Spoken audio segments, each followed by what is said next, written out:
कोळी हे उमेदवार म्हणून यांना जी मिळालेली जागी आहे त्यासाठी आम्ही त्यांच्या बरोबर खंबीरपणे सकाळपासून म्हणजे त्यांनी अर्ज भरल्यापासून त्यांच्या बरोबर आम्ही सोबत आहे.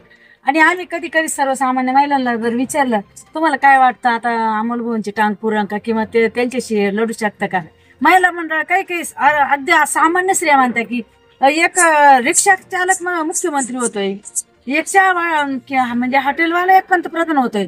अमोल भाऊ तर बऱ्याचशा ठिकाणी त्यांचे म्हणजे खूप पोहोचलेले सर्वसामान्यांचेच एक आधारस्तंभ म्हणायला हरकत नाही. कारण कोणतंही काम घेऊन गेलं तर त्यांनी असं म्हणजे त्यांना यंगलून लावायचं नाही किंवा होणार नाही असं काही म्हणायचं नाही. त्यांना उलट प्रोत्साहन देऊन सांगायचं की थोडा वेळ लागेल, तुमचं काम 100% होणार. म्हणजे त्या माणसाला उत्साह कसा निर्माण करायचा अगदी त्यांच्या जिभेवर साखर आहे.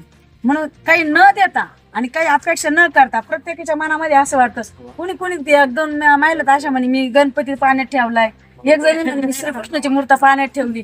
म्हणजे त्यांच्या भावना इतक्या सुंदर आहे की सर्वसामान्य माणसासाठी सर्वसामान्य माणसाने खंबीर उभं राहावं असं त्यांच्या अक्षरच्या डोळ्यात पाणी येऊन ते म्हणे आम्ही भगवान श्रीकृष्णाची मूर्ती पाण्यात ठेवली. म्हणजे का बरं तुम्ही देवाला त्रास देताय म्हणे मग देवच सगळं करणार आहे, त्याच्या पलीकडे कोणीच नाहीये. म्हणून या ठिकाणी त्यांचे जे विचार आहे या विचाराशी सर्वसामान्य जनता खूप सहमत आहे.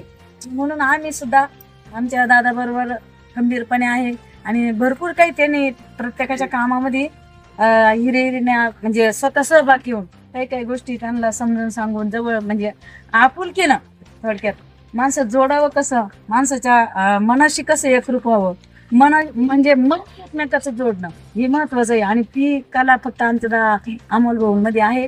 म्हणून या ठिकाणी आम्ही सर्व महिला आणि सर्वजण त्यांच्या पाठीशी आहोत. धनुष्य